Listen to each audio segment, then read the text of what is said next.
Now, here's another one. This one's very interesting. It's from GöttI Switzerland. And this is actually part of their Dimensions collection, which are all 3D sintered from polyamide, which is like a nylon powder. This particular frame shape is called the Miles, and it comes in both a sunglass and an optical. And the colorway here is blue denim.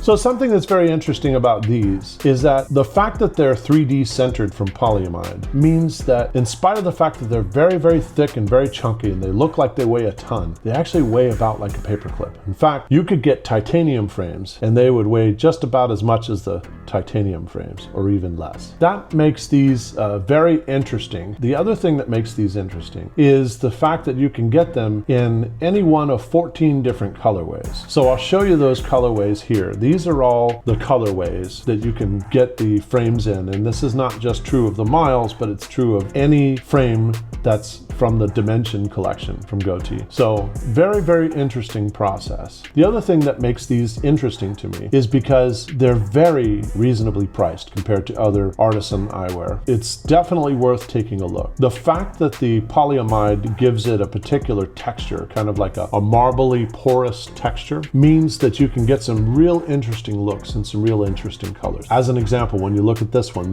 is in the blue denim colorway. The fact that it has sort of a porous surface and the denim color is applied to the porous surface literally almost makes it look like a pair of jeans. So that's kind of interesting. So I have some exciting news on this one. I'm actually getting these in a couple of months and I'll be sharing them with you. GöttI Switzerland is actually making me my very own pair. So when you pick colors that are not normally stock, and the color that I picked was Pool, which is the fourth color from the right in the color samples that you see here. So because that's not a color that they normally stock, they have to make these specifically for me. So that's kind of exciting. I'm going to get literally a brand new pair of glasses that are right off the, should I say, the printing press, because they're 3D centered, right? In any case, so I'll be using these as my computer glasses. I had mentioned before that the computer glasses that I'm using now, I had put a gold flash mirror on the front, and I think it makes the frames look great, but it does not make the experience of working on a computer great at all. Note to self, don't put flash mirrors on computer glasses, period. I do not recommend it. And I really can't afford a shift in color of any significance. So what I did, because I didn't want to do a clear lens, is I actually did a blue tint, but I did it in a very light tint, like a 20 to 23% tint. So it's barely noticeable. It's also a color that's not going to dramatically shift colors that you're looking at.